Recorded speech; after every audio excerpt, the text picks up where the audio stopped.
Bonjour à tous et bienvenue dans une vidéo de Freddy Mix Tattoo. Alors aujourd'hui je vais vous faire une petite vidéo suite encore à des questions que j'ai parfois, vous pouvez les lire dans les commentaires des précédentes vidéos que j'ai pu vous faire.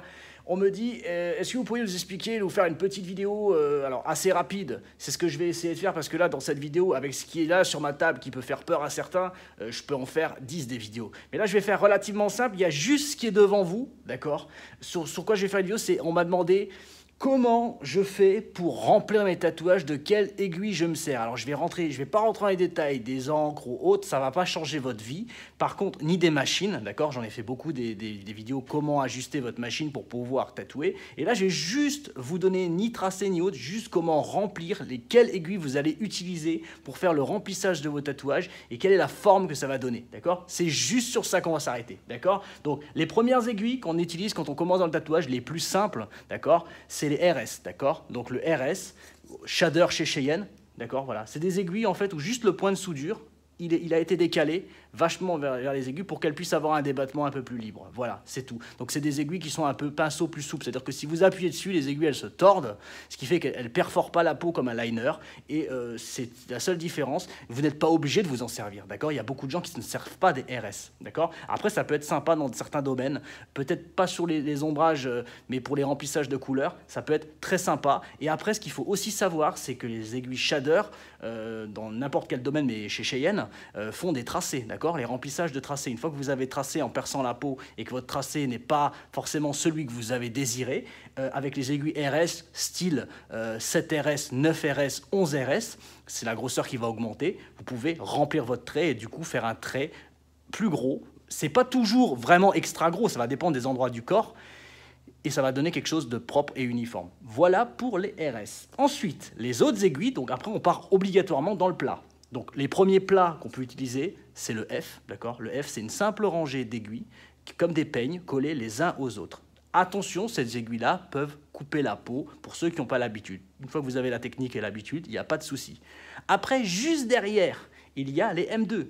Les M2, c'est un F, comme il est là, le F, donc un peigne collé les unes à côté des autres. Mais par-dessus, ils ont rajouté une rangée pour éviter que ça coupe la peau, d'accord. Et donc, vous avez une double rangée, mais elles sont ultra collées.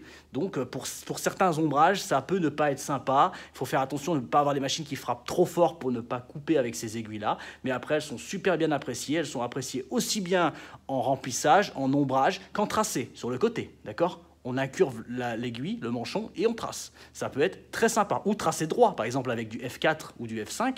Pour faire un bon trait old school, vous pouvez faire autour d'un dessin avec un F. Voilà. Ça, c'est pour les aiguilles. Alors, elles sont beaucoup appréciées. Voilà, comme je vous dis, chacun voit. On peut tout faire avec les mêmes aiguilles, d'accord. On peut même prendre des aiguilles à tracer et tout faire, même faire de l'ombrage avec des aiguilles à tracer. Mais voilà, c'est les aiguilles les plus utilisées. Après, vous, il n'y a pas de taille prédéfinie à l'avance, hein. C'est à vous d'utiliser. C'est à vous de trouver votre partie, votre jeu, votre game et vous faire plaisir. Voilà.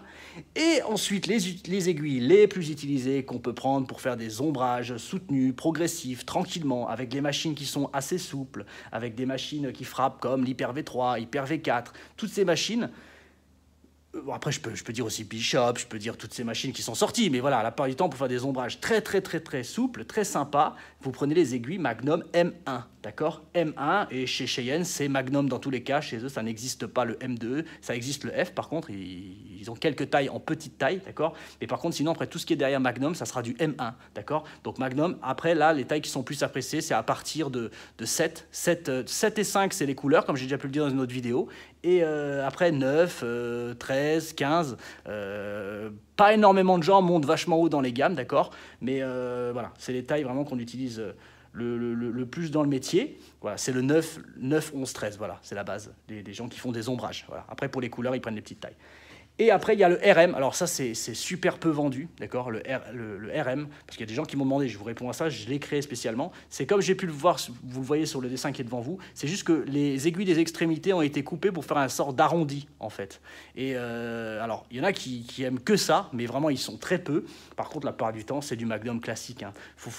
Les tailles extrémistes des deux côtés, c'est pas les aiguilles qui se vendent le plus, parce que sinon, on arrêterait les autres et on ferait que celle-là, quoi. Donc voilà, donc c'est vraiment vraiment très rare. Alors c'est où vous aimez, vous adorez, vous restez qu'à ça, mais où vous détestez complètement. Voilà, c'est un peu le même principe que des bug pins, parce que beaucoup de gens me demandent, alors je pourrais faire une vidéo entière sur la taille et la grosseur des points. Toutes ces aiguilles que vous voyez qui ne sont pas standards, c'est des aiguilles qui ne sont pas forcément les plus utilisées, d'accord? C'est-à-dire qu'il y a des fans, il y en a qui ont trouvé le truc avec, mais sinon très peu, voilà. Voilà, j'espère que ma vidéo, elle fait ses 5 minutes, donc j'espère qu'elle a été claire. On va s'arrêter sur les aiguilles. Pour les autres machines qui sont sorties, je sais qu'il y en a déjà plein qui doivent dire, voilà, je vois qu'il y a la Dark Orcs, mais vous ne l'avez pas expliqué dans les vidéos. Il y a aussi la dernière bécane, la Battle Grip qui est sortie, qui ressemble à un manchon, mais c'est une bécane intégrale. Le moteur, il est déjà dessus, c'est complètement dingue. Donc toutes ces vidéos, je vais vous les montrer, mais pas dans ce petit tuto-là, parce que là, ça va être trop brouillon après dans vos têtes. Je pense que vous allez passer une mauvaise nuit à cause de moi et c'est pas le but. Voilà. Bon bah j'espère que j'ai été clair dans ma petite vidéo. Comme d'habitude, je vous dis rendez-vous à tous sur www.fredimixtattoo. N'oubliez pas de demander votre bracelet Tattoo Addict tant qu'il y en a, tant que ça va pas changer de couleur. Pour l'instant c'est noir, ça change, ça change, ça change. Et je vous dis à tous à très bientôt sur www.fredimixtattoo.com et aussi le 06 95 16 11 00 pour ceux qui ne le connaissent pas encore. Un merci à vous, n'oubliez pas les petits pouces et à bientôt. Bye.